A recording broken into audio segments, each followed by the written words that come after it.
전에도 한번 말씀드린 적이 있는데요.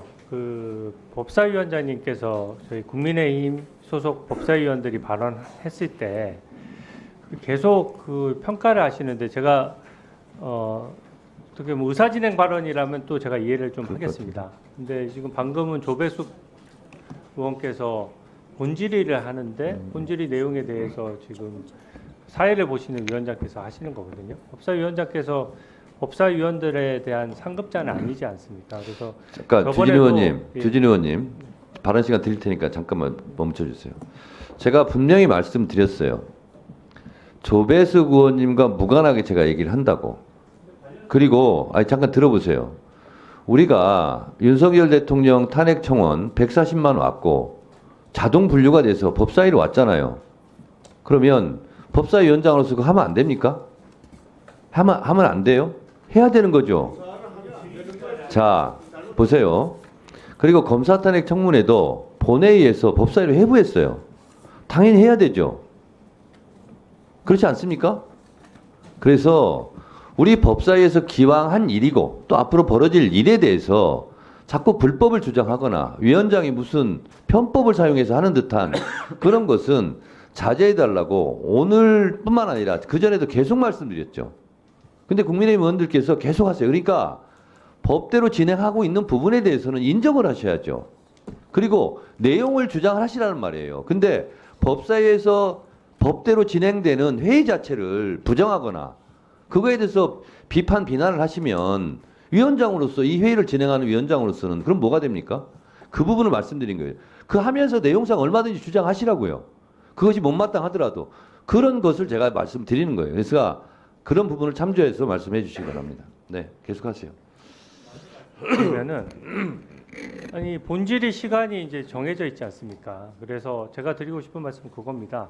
위원장님께서 그 법사위원으로서 질문하는 시간이 보장돼 있잖아요. 이게 질의 순서나 답변 토론이라는 게 서로 쌍방간에 공방이 오고 가는 거거든요. 저희 국민의힘 의원이 발언을 하고 나면 그 발언이 국민의힘 의견인데 상대방 측이나 민주당 의원들께서 반론을 제기하면 충분하지 않습니까? 근데 그것을 반론을 제기하지 않은 상태에서 다시 법사위원장께서 그 질의 순서를 무시하고 들어오셔서 발언을 하는 것은 발언 시간이나 공정성이나 진행의 면에서 문제가 있다는 점 말씀드리고요. 그 내용에 대해서는 법사위원장께서 말씀하실 수 있죠. 그러나 그 순서가 위원장님 순서에 대해서 해야 되는 것이 매번 이렇게 평가를 해가지고서는 그게 어떻게 공정한 진행이 되겠습니까? 저기 잠깐만요. 다시 한번 말씀드릴게요. 발언 정지 시켜주고요. 아니 시간 보장한다고요. 시간 보장한다고요. 자 보세요. 자 위원장은요 국회법상 질서를 유지하고 위원회를 대표하고 의사를 정리하고 해야 되는 권한이 다 있어요. 국회법이 다 돼 있습니다. 국회법 49조 1항에 돼 있어요. 그래서 여러 가지 관계를 위원장이 진행을 함으로써 진행하는 발언을 할 수 있어요. 그러면 주진우 의원님 말대로 제가 무슨 기계처럼 주진우 의원 질의하세요. 끝났으니까 고맙습니다. 다음에는 박은정 의원 질의하세요. 요것만 해야 됩니까? 그게 원칙이죠. 무슨 그게 원칙입니까? 국회법 49조를 읽어보세요. 발언에 대해서 국회법 49조 1항을 읽어보시라고요. 그리고 52조 2항을 읽어보시고 국회법 145조 1항 2항을 읽어보세요. 국회법 좀 공부하고 들어오세요. 자, 주진 의원님 계속 질의하세요.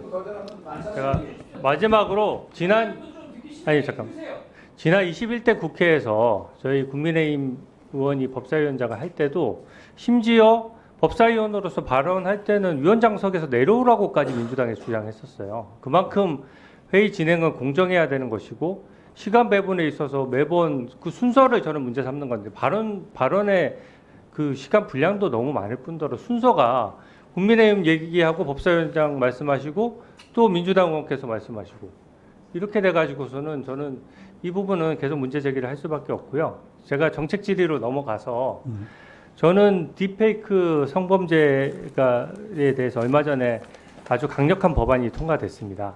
그래서 처벌 범위도 넓어졌고 처벌 수위도 아주 높아졌어요. 그리고 저는 딥페이크 범죄가 폐해가 아주 지금 심각한 상황이라는 생각이 듭니다. 근데 올해 8월까지 기소된 현황을 보니까요.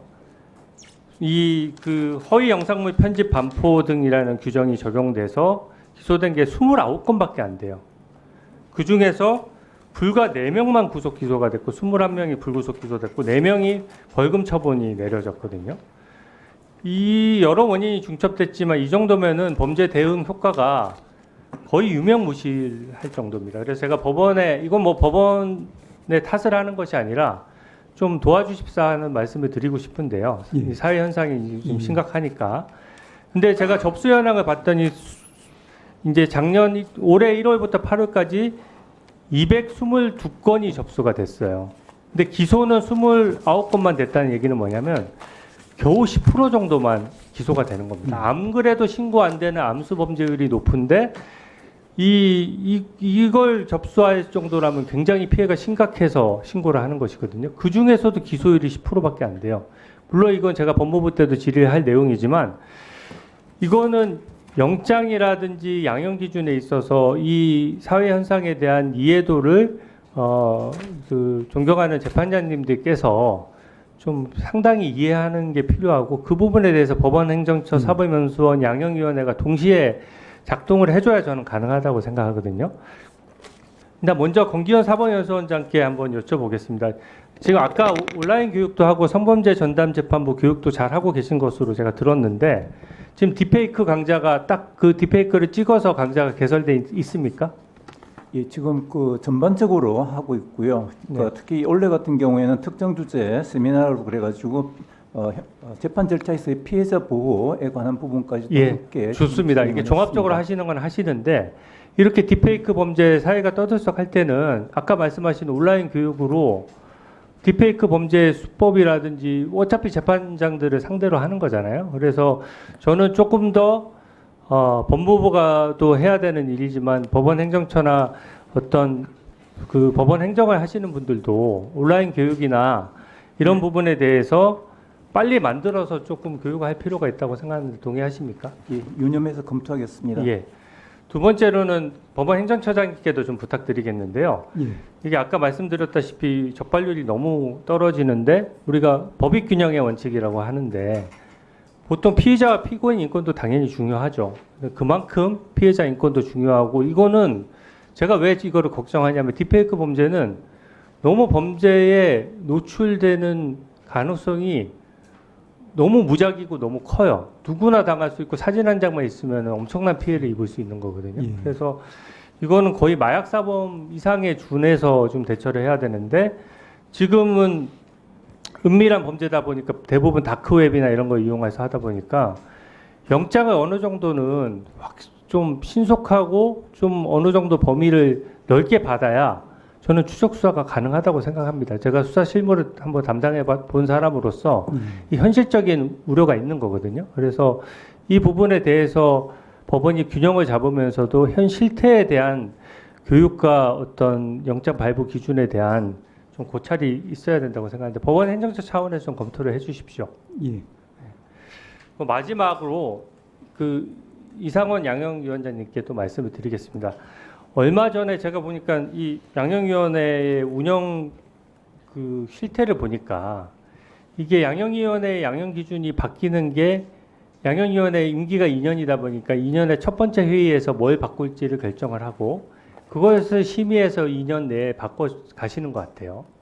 근데 얼마 전에 제가 되게 그 기술 유출 범죄에 대해서 양형을 올리는 거를 되게 감명 깊게 봤습니다. 근데 비판하는 시각에서 봤을 때는 너무 늦었어요. 대응이.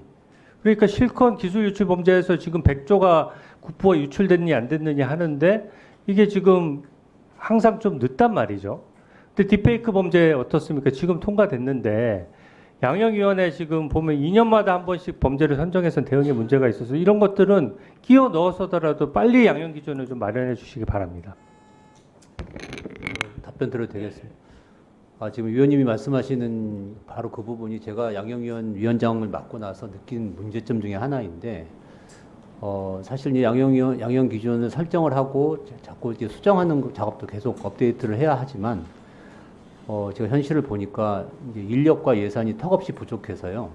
그렇게 계속 하는 게 좀 현실적으로 어려움이 좀 있습니다. 그래서 지금 우리가 하고 있는 게 그 한 기가 시작되면 초반부에 그때 굉장히 시급하다고 생각하는 것들, 중요하다고 생각했던 걸 중심으로 대상군을 설정하고 그걸 중심으로 2년간 하게 하는데 그렇지만 이제 지금 말씀하신 것처럼 사회적으로 큰 문제가 되고 굉장히 시급한 것은 중간에 집어넣기도 합니다. 그래서 많이 더 집어넣어서 하기도 하고 있고 그렇지만 한계가 있다는 점 말씀을 드리고 좀 뭐 기관 입장에서 좀 말씀을 드리면 저희 양형위원회 많이 인적 물적으로 지원을 해주시면 보다 원활하게 업데이트를 할 수 있을 것 같습니다. 네, 감사합니다. 저도 추가로 주 의원님 말씀을 추가해서 말씀드리면 이제 그 딥페이크 범죄 피해에 대한 심각성 상황 인식은 같이 하고 있습니다.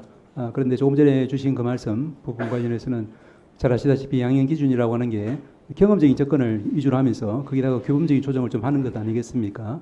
그래서 이제 새롭게 이제 대두되고 있는 이런 범죄에 대해서 즉각적으로 양형 기준에 반영하기는 구조적으로 좀 쉽지 않은 측면이 있지만 그렇기 때문에 더더욱 일선에서 기존의 어떤 법정형 범위 내에서 형사재판을 담당하는 법관들의 역할이 중요한 것 같습니다.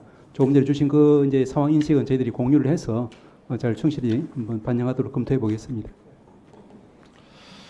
우리 법원 행정처장님, 예. 아까 제가 모두 발언할 때 예. 발언 시간이 끝나고 추가 발언할 경우 예. 위원장한테 예. 발언 시청을 하라고 했습니다. 그렇게 하겠습니다. 주진우 의원님이 위원장이 아닙니다. 예. 참고해 주시기 바랍니다. 그렇게 하겠습니다. 다음은